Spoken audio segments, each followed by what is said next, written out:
ZNS Total Sports is brought to you by Fourth Terrace Diagnostic Center.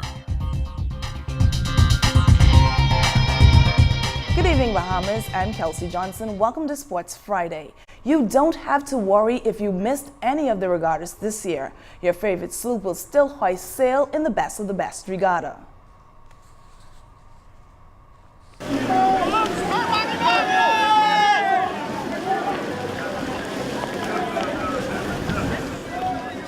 Three-race series, and the final day, the champions would be determined after the final race. We're going to have a three-race series for the sail-off, and the ones who end up at the last day would be the people who compete for the best of the best.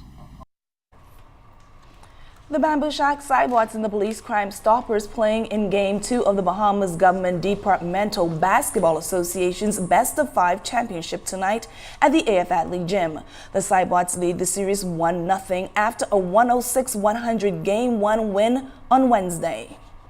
First Vice President in the Bahamas Basketball Association, Mario Boleg, is pulling out all the stops for the new FIBA home and away format. He expects the Bahamas to be in the mix and net a qualification spot. Looking at the regions of America, which is the toughest region in the world, and knowing what we got now comprised of all the other teams in the region, and during these time, the windows of the games, that we are in a better position than most countries. All of our players who play in France, Europe, China, wherever they may be, as willing and has decided that they will be home.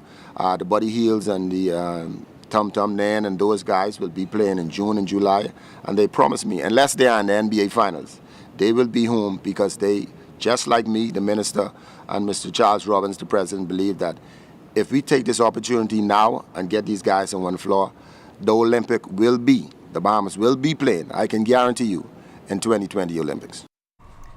It's only preseason in the NBA and the matchups are already leaving fans wanting more. Tonight, the professional league will get to see two of the Bahamas' best go head-to-head. Buddy Hield, the 6th-round pick in the 2016 draft, is getting some good playing time with the Sacramento Kings. He will play Golden State Warriors tonight. Klay Thompson, a son of the soil, is the starting forward for the Warriors, the league's defending champions. The game tipped off a few minutes ago. The women are ready to go in the New Providence Softball Association. The Johnson Lady Truckers are the defending champions and will play the veteran squad, the Sunshine Auto Wildcats. Even though the Truckers are the favorites coming into the Best of 5 series, their head coach, Mario Ford, isn't taking anything for granted. I mean, the Wildcats is no strange team to this league. They're not strange to us.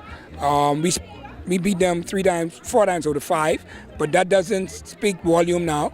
What counts now is getting to the championship and playing what we need to do, play our game, and take it from there one game at a time.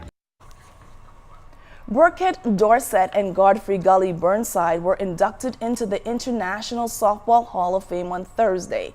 I'm joined in studio by Mr. Burkett Dorset. Good evening, Mr. Dorset. Good evening, Kelsey. Thank you so much for joining us. How is one selected to be inducted into the Hall of Fame? Well, Kelsey, the local federation must send in their individual resume into the International Softball Fellowship, which is now the WBSC.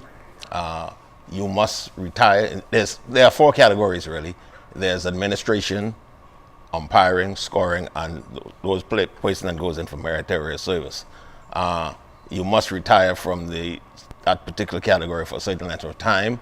For a player, you must compete in so many different international competition over the course of the year. The same thing is for umpire. For administration, you must have been involved in the development of the sports over a period of time.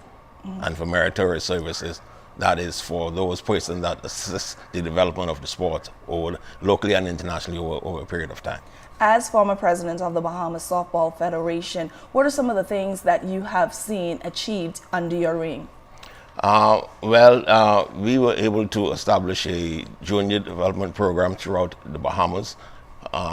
We had our first junior international tournament here in Freeport. I think it was in the year 2001, right after Rommel was elected the president of the Bahamas Softball Federation. And since then, the development has progressed tremendously. The Austin Rose tournament is still vibrant in the country. And now we are taking the juniors to international level. They take part in the World Cup recently in Clearwater, Florida. So for the sports to continue to grow, that's where you must start and where you must continue for the advancement and development of the sport.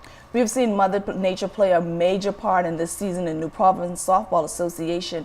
However, on the federation side, we don't have as many islands competing. Example, Grand Bahama, Abaco, they're just trying to start their season now. How can we make sure that doesn't happen next season, making sure that all the family islands get play in? I think what the federation need to do is to actually go to these islands and say to the players, this is what you're going to achieve for your involvement in the game of softball. We building communities, we molding young people, so we need you to come out and assist. Yes, it's about playing the game on the field, but I think it's a bit more than that. And the federation need to go and sell their message to these family islands and to say, look, get involved. Help us to mold young Bahamians into genuine and good citizens of this country. One last question, back onto the induction of the Hall of Fame. Are you and Mr. Burnside going to go there to be inducted, or are they coming here to make sure give you? No, the induction is held in the respective countries where the selectees are. I don't know the date the federation would set for our induction, but it would be held in the Bahamas. Once again, thank you so much, and congratulations on being inducted into the International Softball Federation. Thank you, Kelsey. Special Olympics Bahamas plays a big role here in the 242. Most of the time, it seems as though the organization only encompasses the capital, but they are on another islands as well. We're actually in Grand Bahama, Abaco, Eleuthera, and earlier this year we launched a program in Exuma. Very small program which we're still building on, and so that's going to be our focus too for the next maybe year or so. But definitely we're in the family islands, and they're a big part of our whole operation. That's all the time we have for sports. I'm Kelsey Johnson.